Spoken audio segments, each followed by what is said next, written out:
Hello, I'm Ronnie Beck, and this is the third of four discussions that I'm doing for American Christian Heritage uh, through Liberty University in the fall of 2020. Now, part of our course guidelines, we have to recognize that historians must be honest and must be objective whenever we're doing our research.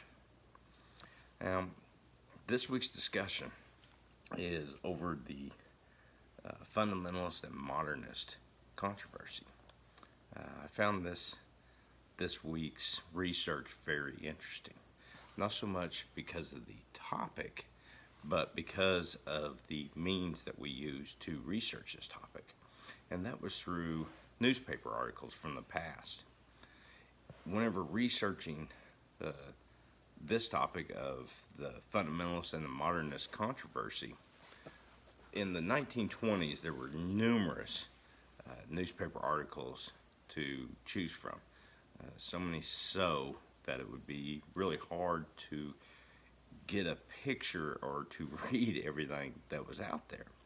So what I did is I tried to focus in my research, and I picked out a single particular article that was printed on October 13th, 1927, and it was printed in the Evening Star, a newspaper out of Washington, D.C.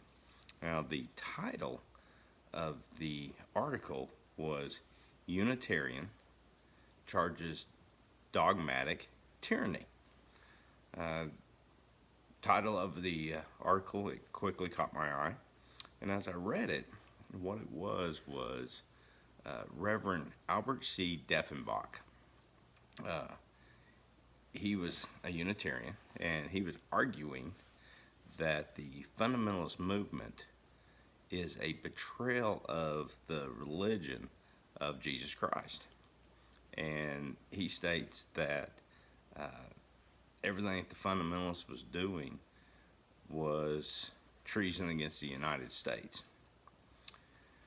And his contention is that the fundamentalists have deliberately made the church an instrument in order to dominate the state and to dominate state politics and to dominate the laws of the time.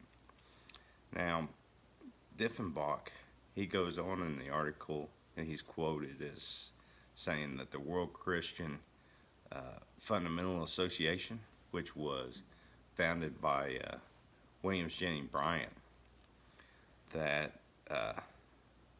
they did not believe, or that they believed that science was a form of irregulation, and the organization was trying to keep Americans ignorant about the ways of science. That's what Dr.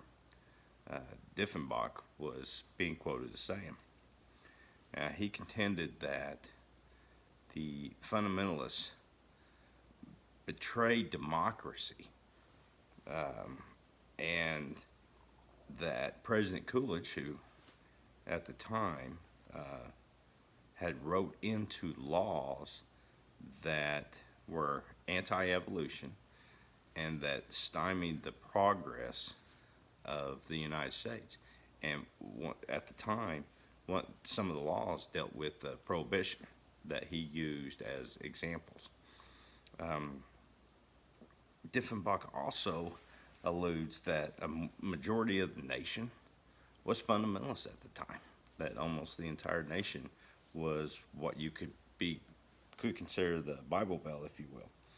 And he speaks of Governor Alfred Smith, who was the governor of New York at the time, was running for president, but he's quoted as saying that he'd never be president because he was Catholic. So anyway, the article, it showed what the mindset was of the United States at the time, and I found a very good article, and if you had an opportunity to read it, I think you'd enjoy it too. I appreciate any feedback that you give me on this, and I look forward to seeing everybody else's posts. Thank you very much.